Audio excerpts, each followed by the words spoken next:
en tant qu'homme, en tant que femme, de venir dans ta famille, de dire tout va bien, je gère la situation. Mon ami, tu ne gères rien. C'est le diable qui te gère, c'est l'ennemi qui te gère, c'est le péché qui te gère. Il faut que Dieu vienne s'incliner. Amen. Pour réparer. Ton cœur est peut-être en miettes. Il est peut-être en miettes, ton cœur. Il a dit le frère, qu'est-ce qu'il faut à Dieu pour... Bien sûr qu'il faut tout donner à Dieu. Mais il faut laisser faire Dieu. Il faut laisser le Dieu réparateur. Parce que selon Ésaïe, il dit qu'il est le réparateur des brèches. Amen. Il est le réparateur des brèches. Il continue le verset. Il dit ça. Il répare sur les ruines.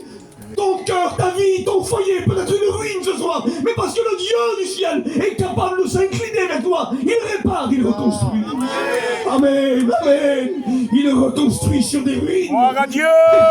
Nous, pasteurs, ce foyer-là, c'est terminé. C'est terminé dans nos yeux humains. C'est terminé. C'est une ruine complète.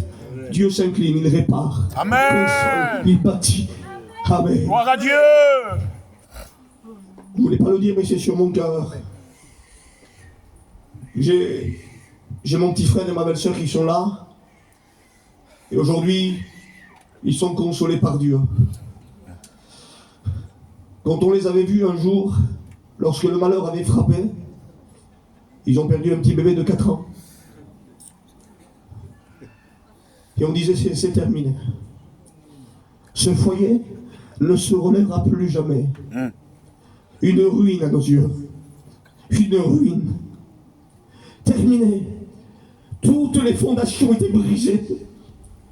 Mais parce qu'ils ont laissé le Dieu Dieu qui peut tout, au milieu de ce foyer. Dieu est venu réparer les brèches. Amen. C'est des ruines. Amen. Le Dieu que je te prêche. Gloire à Dieu. Le Dieu que je te prêche. Un Dieu qui peut tout. Un Dieu que la situation ne l'effraie pas. Il n'y a aucune situation qui effraie Dieu. Dieu est au contrôle de tout. Rien ne fait perdre Dieu. Rien ne fait reculer Dieu.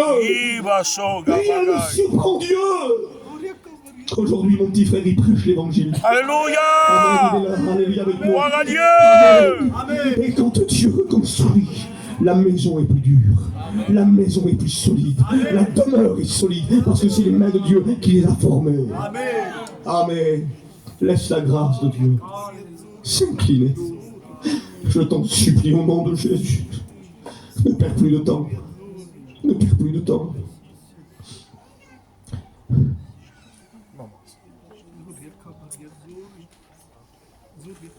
Je sens une tristesse dans un cœur. Une tristesse profonde. Jésus veut te consoler. Écoute bien, écoute bien. Un jour, Jésus se trouve dans la ville de Capernaum, où il va guérir la belle-mère de Pierre. Le mot Capernaum se dit en hébreu Capharnaüm.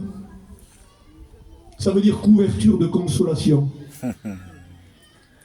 Couverture de consolation. Le mot kafar, on le retrouve partout dans la Bible. Ça veut dire pardonner, expier, couvert. Et le mot narum, c'est le mot consoler. Mais le mot kafar, c'est quoi? C'est pardonner, expier. J'aimerais te dire, écoute bien à toi qui est la tristesse dans ton cœur, parce que je sais que tu es là. Tu souffres profondément. Tu veux être consolé.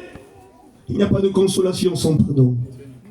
Kafar Nahum, être pardonné pour être consolé. Amen. Amen. Amen. Le péché te détruit. Le péché te détruit. Jésus veut te consoler. Le mot Nahum en hébreu vient de la racine Naham. Écoutez bien. Et la racine Naham, le mot Naham veut dire repentance. Extraordinaire. Ça veut dire que on ne peut pas bénéficier du pardon sans la repentance. Et sans la repentance, comme il n'y a pas de pardon, il n'y a pas de consolation. Jésus veut te consoler dans une seule condition, que ton cœur se repent devant Jésus. Amen. Jésus veut s'incliner Gloire à Dieu. pour te pardonner. Pour te pardonner. Il faut que ton cœur soit repentant.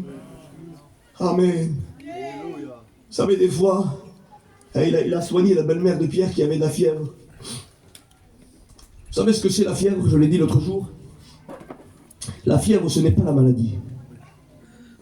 C'est le résultat du corps qui combat contre la maladie. J'ai attrapé quelque chose dans mon corps et mon corps se défend. C'est un automatisme. Mais, Mon corps se défend. Il veut expulser de mon corps ce qui le gêne. Et c'est comme si que le corps se surchauffe. Il chauffe, donc il y a de la fièvre. On prend un petit antibiotique. On le prend. La fièvre tombe, la maladie s'en va. Des fois, on fait ça avec le Seigneur. On dit, je vais m'améliorer. Je vais changer. Je vais essayer de diminuer. Je vais essayer d'être délivré en quelque sorte. Parce qu'on est conscient. Alors je vais essayer de m'améliorer. Mon foyer souffre par la drogue. Mon foyer souffre, excusez-moi les anciens, par l'alcool. Mon foyer souffre par mon caractère. Et je vais essayer de m'améliorer. Ton corps est en surchauffe. Tu n'y arriveras pas. Mais quand Jésus vient, il s'incline. Gloire à Dieu. Il te dit comme le cachet. Vous savez ce qu'il aurait pu dire le cachet au corps? Laisse-moi faire, je prends le relais. c'est... Jésus veut te dire ce soir, Amen. laisse-moi faire, je Amen. prends le relais. Amen. Tu n'y arrives pas, je prends le relais. Gloire à Dieu. Ne te fatigue plus. C'est simple l'évangile. C'est simple l'évangile, Seigneur. Quand j'ai accepté la grâce de Dieu dans mon vie, dans mon foyer, Dieu m'a délivré. Laisse-toi toucher par la grâce ce soir. Je t'en supplie. Amen. Laisse-toi toucher par la grâce.